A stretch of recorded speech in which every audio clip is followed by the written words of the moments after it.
आज सकाळी लवकर उठून कधी महादेवीच्या पदयात्रेसाठी आम्ही चाललेलो बघा. आम्ही डायरेक्ट चोकाक मध्ये पोहोचलो विशाल मंडप कार्यालयापाशी. म्हणजे महादेवी आम्हाला मिळालाच पाहिजे काय पण करून. आमच्या गावातल्या महेश दादाने कधी असं थरावर करून घेतले बघा सगळं. फक्त माधुरीसाठी एवढं सगळं चालू होतं. यायला पाहिजे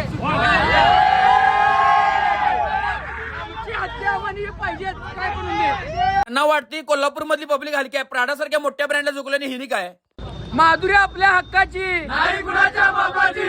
एक जण कधी फक्त एकच म्हणत होता.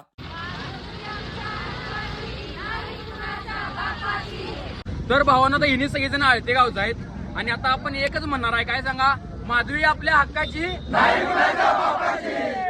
चालत चालत मग बरोबर कधी शिरोली फाट्याला पोहोचलो. तिथं ना जात ना पात ना धर्म काही सुद्धा नाही. फक्त हा लढा फक्त माधुरीसाठी चालू होता आपला. लहान मुलापासून ते मोठ्या लोकांपर्यंत सगळेजण या पदयात्रेमध्ये कधी एकत्र जमा झालतीत. आता मी तुम्हाला ड्रोन शॉट दाखवतो. यामध्ये तुम्हाला दिसेल की किती जण पब्लिक गोळा झालते नुसता एका हत्तीसाठी. फक्त ही जी तुम्हाला गर्दी दिसते या पदयात्रेला फक्त एका हत्तीसाठी आहे. कारण की हत्ती ही आपली यायलाच पाहिजे काय पण करून. आता आम्ही बरोबर पोहोचलो ते म्हणजे ताराणी पुतळ्यापाशी. तिथं पण कधी गर्दी भरपूर होती. तिथं थोडं कधी फक्त काय तर प्यायचं म्हणून नारळ पाणी पिऊन घेतलो. आम्हाला पोहोचायचं होतं ते म्हणजे जिल्हाधिकारी कार्यालयापाशी. कारण की तिथं सगळेजण मिळून जमा होणार होते. प्रत्येक जण आपापल्या पद्धतीने 100% प्रयत्न करायला की आपली माधुरी ही आपल्या नांदी मठामध्ये परत यायलाच पाहिजे. मग आम्ही बरोबर जाऊन जिल्हाधिकारी कार्यालयाच्या दारात बसलो बघा. कारण राजू शेट्टी साहेब इथे येणार होते. त्यामुळे सगळेजण कधी एवढी जण थांबलेली. आता या व्हिडिओला एवढे कमेंट होते लोकांपर्यंत पोहोचायला पाहिजे व्हिडिओ.